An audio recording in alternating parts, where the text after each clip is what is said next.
1. 우리나라의 민주정치. 3. 생활 속의 법. 4. 인권과 인권보호. 네, 오늘부터는요, 법과 인권에 대해서 배워보도록 하겠습니다. 그런데 교과서에 나와 있는 순서대로 작은 3단원 나갔다가 4단원을 이렇게 들어가는 게 아니라 법과 인권을 왔다 갔다 하면서 같이 살펴볼 거예요. 왜냐하면 법과 인권은 뗄래야 뗄 수 없는 관계에 있기 때문입니다. 그게 좀 더 여러분들이 이해하는 데 도움이 될 것 같습니다. 네, 알겠죠? 그럼 오늘 공부할 내용을 한번 살펴볼까요? 오늘은 두 가지를 살펴볼 겁니다. 첫 번째, 법에 대해서 볼 건데요. 법과 우리 생활과 어떤 관계가 있는지 알아보겠습니다. 두 번째, 헌법입니다. 헌법의 의미와 중요성에 대해서 살펴보도록 할 겁니다. 자, 준비됐죠? 그럼 시작해 볼게요. 우리 생활과 법. 여러분, 만약에 법이 없다면 이 세상은 어떻게 될까요? 네, 힘센 사람이 자기 마음대로 하려고 들겠죠. 그리고 반대로 힘이 약한 사람들은 힘센 사람들이 하라는 대로 하거나 억울한 일을 굉장히 많이 당하게 되겠죠. 법은 그래서 생긴 겁니다. 힘이 약하거나 강하거나 상관없이 모든 사람의 자유와 권리를 보장하기 위해서 만들어졌습니다. 그리고 또 사람들 사이에서 발생하는 다툼을 공정하게 해결하기 위해서 만들어졌습니다. 자, 그럼 이렇게 중요한 법은 어떤 역할을 하는지 좀 더 구체적으로 살펴보도록 하겠습니다.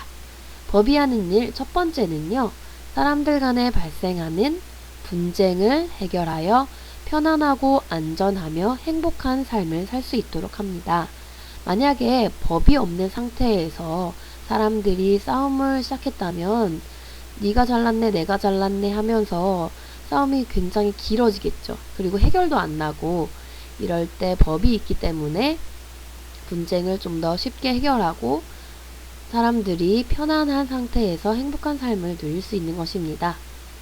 두 번째, 사람들로 하여금 부당한 행동을 하지 못하도록 해서 자유롭고 정의로운 사회를 만들고 있습니다. 만약에 법이 없다면 내가 사람을 때리든 다음에 나쁜 짓을 하든 누구도 간섭하는 사람이 없잖아요. 그런데 법으로 이런 범죄를 할 경우 처벌을 하게끔 되어 있기 때문에 사람들이 저렇게 하면 안 되겠구나 생각하니까 부당한 행동을 예방하는 데도 큰 도움을 주고 있습니다. 자, 그런데 여러분, 혹시 이런 법들은 나와는 관계없는 어른들만의 이야기라고 생각하고 있나요? 절대 그렇게 생각하면 안 돼요. 여러분들이 느끼지 못하는 사이에 여러분들 생활 속에서도 법이 엄청난 영향을 미치고 있습니다. 자, 그러면은 이제 어린이들과 법이 어떤 관계가 있는지 한번 살펴볼게요. 여기서는요, 안궁금 어린이의 오늘 있었던 일을 들어보면서 법과 어린이들의 어떤 관계가 있는지 살펴보도록 하겠습니다. 자, 안궁금 어린이 일기를 들어볼게요. 친구와 함께 학교에 갔어요. 학교에서 공부를 했지요. 학교 급식을 먹었습니다. 학교가 끝난 후 놀이터에서 친구들과 재밌게 놀았어요. 지난 주말에 산 자전거가 불량해서 어머니 함께 교환하러 갔지요. 네, 이런 안궁금 어린이의 하루가 법과 어떤 관계가 있을까요? 자, 먼저 첫 번째, 친구와 같이 학교에 갔다. 여러분 매일매일 겪는 일이잖아요. 오면서 혹시 이런 거 봤는지 모르겠어요. 어린이 보호구역. 이렇게 노란색 표지판에 되어 있는데 기억나요? 이거는요, 법으로 지정해 놓은 곳입니다. 어린이들이 안전하게 학교에 다닐 수 있도록 해놓고 차들도 그쪽 부분에서는 서행을 하게끔 되어 있습니다. 그리고 또 학교 주변에는 유해 환경이 들어설 수 없도록 법으로 정해져 있습니다. 그리고 두 번째, 학교에서 공부하는 것. 이건 어떤 법과 관련이 있을까요? 우리나라는요, 모든 국민이 교육을 받을 권리가 법으로 보장되어 있습니다. 그렇기 때문에 여러분들이 학교에 나와서 공부를 하고 있는 것이죠. 그리고 학교에서 급식을 먹는 것. 이거는 학교 급식법과 관련이 있는데요. 학교 급식법에서 깨끗하고 안전한 급식을 제공할 수 있도록 법으로 보장하고 있습니다. 그리고 놀이터에서 친구들과 노는 것. 이거는 안전관리법과 관련이 있는데요. 어린이들이 놀이터에서 놀다가 사고가 일어나는 일이 많기 때문에 어린이들의 안전을 위해서 놀이시설 안전관리법이 있습니다. 그러니까 위험한 놀이시설은 설치되지 않도록 하고 있고요. 만약에 위험한 놀이시설이 있거나 낙후되어서 위험한 상황이 있다.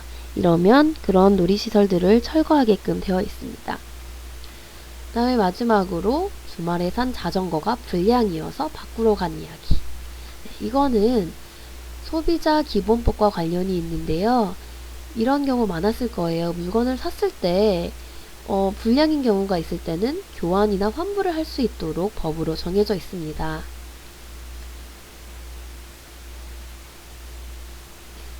생각보다 여러분들이 여러분들의 생활과 법이 밀접한 관련이 있는 걸 좀 알겠나요? 이거 말고도 다양한 법들이 우리 생활 속에 들어와 있는데 이런 것들은 우리가 수업 시간에 실제 선생님과 하는 수업 시간에 좀 더 자세히 알아보도록 할게요. 자, 그러면 두 번째 이야기로 넘어가 보겠습니다. 바로 헌법입니다. 자, 헌법이란 무엇일까요? 헌법이란 국민의 자유와 권리를 보장하여 국민이 진정한 국가의 주인이 되는 민주주의를 실현하기 위해서 만든 법입니다. 헌법은 최고의 법 중에 법이라고 불리고 있는데요. 바로 국가를 운영하는 데 가장 중요하고 기본적인 내용들이 담겨 있기 때문입니다. 이 헌법에 나와 있는 것에 바탕으로 해서 국가가 운영되는 것이에요. 그렇다면 이렇게 중요한 헌법이 가지고 있는 기본 원리는 어떤 것들이 있는지 살펴보도록 하겠습니다. 먼저 첫 번째, 국가의 주권은 국민에게 있다. 바로 국민주권주의를 헌법은 주장하고 있습니다. 두 번째, 국가는 국민의 자유와 권리를 최대한 보장해야 한다는 자유민주주의라는 내용도 헌법의 기본 원리 중 하나입니다. 세 번째, 국가는 국민이 인간다운 삶을 누릴 수 있도록 노력해야 한다는 복지국가주의도 헌법의 기본 원리 중에 하나입니다. 네 번째, 국가는 세계평화를 유지하고 인류가 발전할 수 있도록 노력해야 한다는 국제평화주의도 있습니다. 그리고 마지막으로 국가는 우리 민족이 평화적으로 통일을 이룰 수 있도록 노력해야 한다는 평화통일 추구 내용도 담고 있습니다. 자, 이렇게 중요한 헌법인데요. 이 헌법은요, 마음대로 정하거나 고칠 수가 없습니다. 자, 우리 지난 시간에 배웠던 내용을 좀 떠올려 볼게요. 법을 만드는 곳이 어디였죠? 네, 국회였습니다. 국회에서 국회의원들이 모여서 법을 만들기도 하고 또 고치기도 하고 폐지하기도 했는데요. 헌법은 이렇게 국회의원들끼리 모여서 하는 게 아닙니다. 그만큼 헌법이 중요하기 때문에 국민들 스스로 헌법의 내용을 잘 알아야 합니다. 그래서 헌법을 고칠 때 마음대로 고치는 게 아니라 국민 투표를 실시해서 고치도록 되어 있습니다. 그만큼 헌법이 중요하다는 거죠. 그래서 또 헌법재판이라는 게 있는데요. 헌법 질서를 지키고 국민의 자유와 권리를 보장하기 위해서 실시하는 재판입니다. 자, 그냥 일반 법을 통해서 일반 법이라고 해서 무조건 헌법에 부합된다라고는 볼 수 없어요. 물론 헌법을 바탕으로 해서 법이 만들어지긴 하지만 일부 법들은 헌법과는 조금 맞지 않는 법들도 있는데요. 그런 걸 발견했을 때 헌법에 위헌 소송을 내면은, 그러니까 헌법에 위반된다라는 거를 재판으로 걸면 이 헌법 재판을 통해서 그것은 헌법이 위헌이다, 아니다 라는 것을 결정을 내주고 있습니다. 네, 이런 헌법 재판이 있어서 헌법이 좀 더 법보다 위에 있다라는 것을 보여주고 있는 것입니다. 네, 여기까지 우리 오늘 법과 헌법에 대해서 배워봤는데요. 좀 이해가 되나요? 좀 더 이해가 안 되는 사람들은 당연히 다시 처음부터 한 번씩 들어보고요. 우리 수업 시간에 이 법과 헌법에 대해서 좀 더 재미있는 활동을 통해서 좀 더 알아보도록 할게요. 그럼 수업 시간에 봅시다. 안녕.